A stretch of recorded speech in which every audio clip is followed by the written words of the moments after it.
दोस्तों, वो 3% मुसलमान जिन्होंने पाकिस्तान के फेवर में वोट नहीं किया था, उनके एक वंशज की बात सुनिए। ये बच्चा मुस्लिम है, इसकी बातों को गौर से सुनिएगा, फिर मेरे बातों को भी गौर से ही सुनिएगा।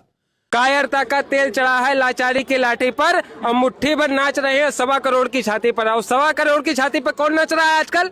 बताइए। 25 करोड़ मुस्लिम हैं। हाँ। और 125 करोड़ हमारे भारत देश में सनातन रहने वाले हैं। आप उनके ऊपर कैसी ऐसी कायराना हरकत कर देते हो? इस बच्चे ने ठीक कहा है, कायरता की तेल चढ़ी है मजबूरी के लाठी पर।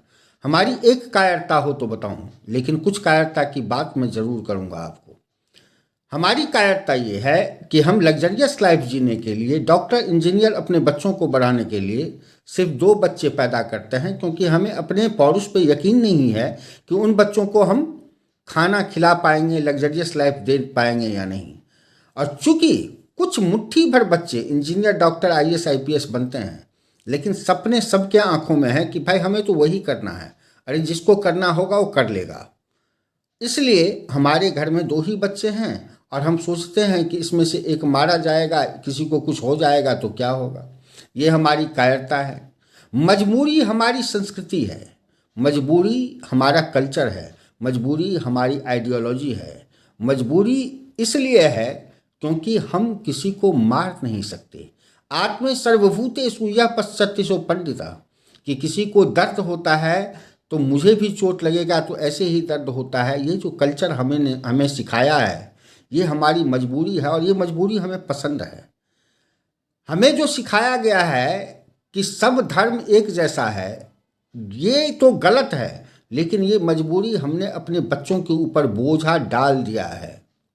हमें सिखाया गया है कि किसी भी इंसान को मारना नहीं है बेमतलब का, ये हमारी मजबूरी है।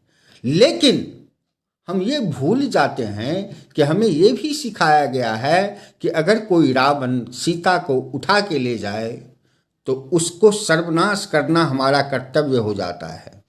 हम ये भूल जाते हैं कि हमारे कल्चर में ये भी सिखाया गया है कि अगर कोई दुर्योधन द्रौपदी का चीरहरण करने की कोशिश करता है तो भाई ही क्यों ना हो, उसके जंघा तोड़ने में कोई कष्ट नहीं होना चाहिए।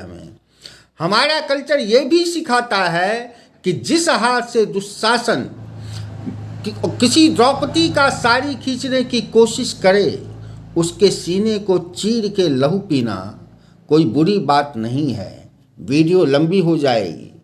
अगर आप लोग ये समझते हो कि हमारे मुस्लिम भाई हमारे दोस्त हैं, यार मैं कैसे बोलूं इनके सामने, तो जरा ध्यान रखना कि वो कभी नहीं सोचते कि कश्मीर में मुसलमानों ने हिंदुओं को भगाया, मारा, उसकी बेटी के साथ रेप किया, पाकिस्तान का बंटवारा किया, हर जगह देशद्रोही का काम करता है, हर जगह आतंकवादी का काम करता है, फिर भी आपसे आंखें वो बेशर्मी से मिला लेता है और आप इसलिए उसका लिहाज करते हैं कि यार वो तो मेरा दोस्त है, मैं कैसे उसके अगेंस्ट बोल सकता हूँ।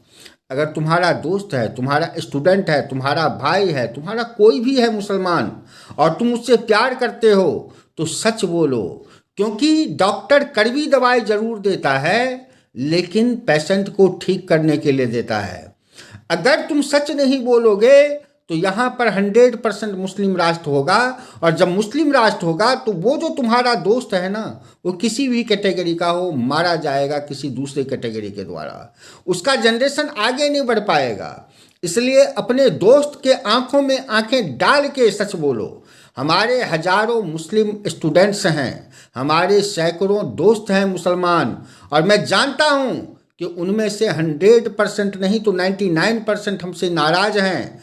कुछ ने तो बदतमीजी भी की है, कुछ ने तो ऐसा किया है कि जिनके बच्चे को मैंने रात रात भर कॉफ़ी पिला पिला के पढ़ाया था, उनके वीक बच्चे को उन्होंने, उनके फादर ने हमें दल्ला तक कह दिया है, लेकिन फिर भी आई लव देम इसलिए क्योंकि मैं नहीं चाहता कि उनकी जनरेशन ख़त्म हो जाए, इसलिए मैं सच बोलता हूँ। और आप लोग अगर वीडियो भी शेयर नहीं कर पाओ यार, तो इस बच्चे की कायरता जो कह रहा है ना, वो आप ही के लिए कह रहा है। तो कायर मत बनो, सच बोलो, अपने दोस्त से प्यार करो, उसमें कोई शक नहीं, लेकिन सच बोलने में कोई दिक्कत नहीं होनी चाहिए यार। जय हिंद, जय भारत।